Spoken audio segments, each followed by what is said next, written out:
नमस्कार मित्रांनो, माहिती उपयुक्तच्या या चॅनलमध्ये तुमचं सहर्ष स्वागत आहे. जसं की मित्रांनो तुम्ही बघू शकता की 19वा हप्ता कधी येणार आहे, शेतकऱ्यांच्या कधी खात्यामध्ये पडणार आहे, आज आपण या व्हिडिओमध्ये पाहूया. तत्पूर्वी चॅनलवर नवीन आला सर चॅनलला सबस्क्राईब करा आणि व्हिडिओला लाईक करायला विसरू नका. तर चला मग व्हिडिओ सुरू करूया. आता मित्रांनो, PM किसान 19वा हप्ता लवकरच जारी होणार. या शेतकऱ्यांना लाभ मिळणार नाही, अपात्र असल्यास पैसे परत करावे. म्हणजे जसं बघू शकता 19 हप्ता कधी जी रिलीज होणार बघूया आणि कोणकोणते शेतकरी अपात्र आहेत या 19व्या हप्त्याला ते पण बघूया.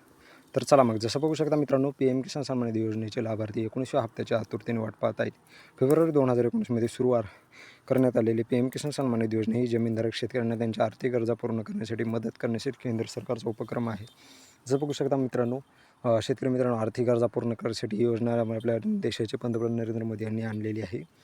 जसं की तुम्ही बघू शकता, PM किसान सन्मान निधी योजनेअंतर्गत केंद्र सरकार थेट लाभ हस्तांतरण डीबीटी योजनेद्वारे शेतकऱ्यांना तरी कुटुंबांना वार्षिक 6,000 रुपयांची आर्थिक बक्षीस प्रदान करते. ही रक्कम दर 4 महिन्यांनी 3 समान हप्त्यामध्ये थेट शेतकऱ्यांच्या बँक खात्यामध्ये वितरित केली जाते. PM किसान योजनेअंतर्गत लहान आणि अत्यल्प उधारक शेतकऱ्यांसह सर्व जमीनधारक शेतकरी त्यांच्या जमिनीच्या आकाराकडे दुर्लक्ष करून लाभ मिळवण्यास पात्र आहे. जर बघू शकता, ज्यांच्या नावावर जमीन आहे ते PM किसानसाठी लाभार्थी पात्र आहेत. म्हणजे ज्यांच्या नावावर आहे तेच योजना ज्यांनी रजिस्ट्रेशन केलं आहे. तर बघू शकता मित्रांनो, PM किसानचा 19 हप्ता तारीख. PM किसान 19 हप्ता कधी दिले? PM किसानचा 19 हप्ता फेब्रुवारी 2025 वितरित केला जाण्याची अपेक्षा आहे.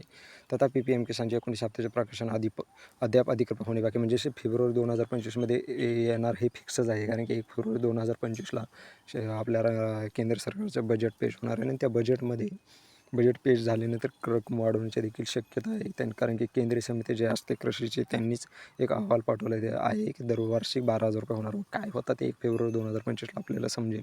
जसं बघू शकता मित्रांनो, कोणकोणते शेतकरी पात्र नाही. ज्या शेतकऱ्यांची E-KYC अद्यापपर्यंत झालेली नाही ते शेतकरी अपात्र ठरणार आहेत. ज्यांचे म्हणजे आधारला डीबीटी लिंक नसेल ते शेतकरी अपात्र ठरणार. ज्यांचं लँड रेकॉर्ड नो आहे त्यांनी पण लवकरात लवकर यस करून घ्यावे. कारण जवळच्या तहसील ऑफिसमध्ये जाऊन यस करून घ्यावे. त्यांना देखील 19 हप्ता भेटू शकतो. तर व्हिडिओ जर आवडला असेल तर व्हिडिओला लाईक करा आणि चॅनलला सबस्क्राईब करायला विसरू नका. धन्यवाद.